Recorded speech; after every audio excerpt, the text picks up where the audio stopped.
சற்று முன் வெளியான தகவல் ரேஷன் அட்டைதாருக்கு முக்கியமான தகவல் வெளியாகியுள்ளது. அது என்னன்னு சொல்ல பார்க்க போகிறோம். நீங்கள் நம்ம சேனல் சப்ஸ்கிரைப் பண்ணாமல் இருந்தீங்கன்னா மறக்காமல் லைக் பண்ணிக்கோங்க, சப்ஸ்கிரைப் பண்ணிக்கோங்க. வாங்க வீடியோக்குள்ள போகலாம். நாடு முழுவதும் பெண்களின் நலனுக்காகவும் முன்னேற்றத்திற்காகவும் மத்திய மாநில அரசுகள் பல்வேறு சலுகைகளையும் திட்டங்களையும் செயல்படுத்தி வருகின்றனர்.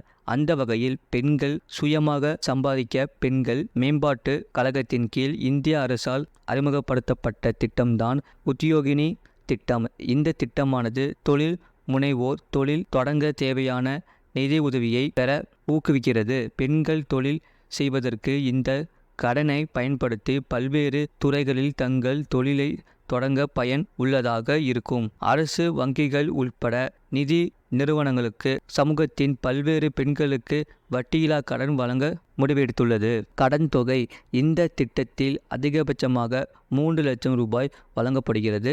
வட்டி விகிதம் சிறப்பு பிரிவினருக்கு அதிக மானியம் அல்லது வட்டியில்லா கடனை வழங்க வேண்டும் என்பது இந்த திட்டத்தின் நோக்கமாக இருக்கிறது. தகுதிகள்: 18 வயது முதல் 55 வயது வரை உள்ள பெண்கள் இந்த திட்டத்தில் பயன் அடையலாம். குடும்ப வருமானம் 1.5 லட்சம் அல்லது அதற்கு குறைவாக இருக்க வேண்டும். குடும்ப வருமானம் விதவைகள் மற்றும் மாற்றுத்திறனாளிகளுக்கு கிடையாது. பொதுவாக ஒரு கடனை வாங்குவதற்கு செயலாக்க கட்டணம் ப்ராசஸிங் ஃபீஸ் இந்த திட்டத்திற்கு கிடையாது. ஏழை பெண்கள், விதவைகள், மாற்றுத்திறனாளிகள் பெண்களுக்கு இந்த திட்டத்தின் கீழ் வட்டியில்லா கடனை பெற முடியும். இத்திட்டத்தின் மூலமாக 88 சிறு தொழில்கள் மற்றும் விவசாய துறையில் பெண்கள் தொழில் செய்பவர்களுக்கு வட்டியில்லா கடனை வழங்குகிறது. மானியம் எவ்வளவு? கடன் தொகையில் 30% வரை மானியம் கிடைக்கிறது. இதன் மூலம் கடனை திருப்பி செலுத்துவதில் உள்ள கஷ்டத்தை குறைக்கிறது.